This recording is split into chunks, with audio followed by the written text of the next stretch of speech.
Hi there, this is Erin Johnson, Outstanding Ohio's most resourceful realtor, and I'm here today with another Resourceful Realtor Thursday. Today's topic is school districts. So, a lot of people, when they're looking at a house, want to know what school district it is in, and particularly if you have kids or are planning to have kids soon, that can be a major concern and consideration for, buying one house versus another. But sometimes it's not easy to figure out what school district is it in, or maybe you're concerned about which particular building your kids would go to. Is it a good school district? Are there other options? So that's what we're going to cover here in this video. I recently had a client come across a situation and we had to do a little bit of digging to really verify what the school district was and so forth. So I found some resources that I wasn't aware of and I thought I would share them with you in case it helps you. So first question is, which school district is it in? Now that will be listed in the MLS typically, but if you want to verify it just to double, triple check it, that information is located on the tax record. And I also found a nifty little site where you can just type in the address and it searches the tax record. So it's thefinder.taxed.ohio.gov, thefinder.tax.ohio.gov.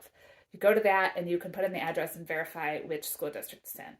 That will tell you the school district. But if the district has more than one building, for like elementary school, for example, you need to do a little bit more digging to figure out which building your child would go to. And, sometimes some of the buildings are ranked better than others, or maybe for whatever reason you have a preference for one building or another, then you have to do a little more research.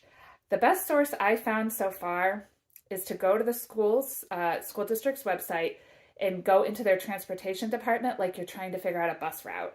And a lot of them will have, searches that you can list by address, and it'll tell you based on this address, this is the school building that's assigned to that address. If you know of a better one, let me know, but so far that's the best resource I've been able to find for figuring out which particular building a house is associated to within the school district. And then, the another question might just be like, okay, that's a school district. Is it any good? How does that one rank? And there's, several sources out there. I've recommended niche.com or niche.com. I don't know how to pronounce it, niche.com. And then my client was using greatschools.org. What we discovered, though, is that sometimes when there's little idiosyncrasies about the district and the way they're drawing the lines, is that sometimes the information about the school district or the school building associated to the address on those sites can be incorrect. So make sure you're verifying it using the other sources we talked about. But if you're just curious about how the school ranks, there's a lot of good information on those sites about different, academics and teachers and ratios and diversity and all that kind of good stuff. So definitely check those out to get a feel for the schools. And then if you discover that you're not comfortable with how the school ranks, you don't think it's maybe the best school or the best option for your child, are there other options? Yes, in some cases there are. There's two things that I've come across. One is open enrollment. So there's some school districts that will allow open enrollment, meaning you can apply to them even though you don't live in that particular district. You can find out which districts will allow that at education.ohio.gov and just type in open enrollment. I did some research to look at specifically Summit County, Ohio. Currently, and we're in May of 2022, the ones that are showing open enrollment as an option is Akron Schools, Barberton, Coventry, Cuyahoga Falls, Greene, Manchester, Mogadore, Norton, Springfield, Stowe, and Woodridge. So if you are looking at a house that's maybe close to one of those school districts and you don't love the school district of the house that you're going to be in, you might be able to open enroll your children into another school district.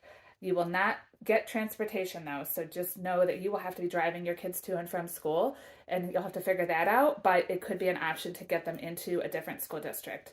The other option is if your school building is considered an Ed Choice school, then you could qualify to get a scholarship to go to a private school. And this is not by district, it's by school building. And it's based on, basically it has to be in a certain kind of really low failing type status.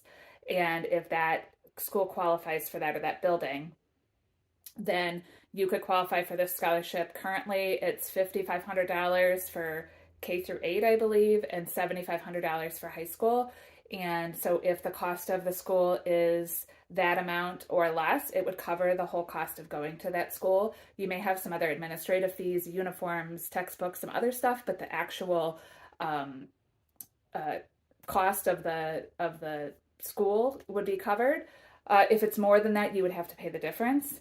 And if you meet a certain income, low income qualification, then you might be able to get the whole amount paid for. So I know some people do take advantage of that if they're in one of the school districts with a building that qualifies for EdChoice.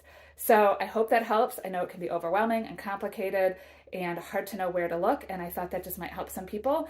And I will put links to a lot of these things in the notes so that may help you as well.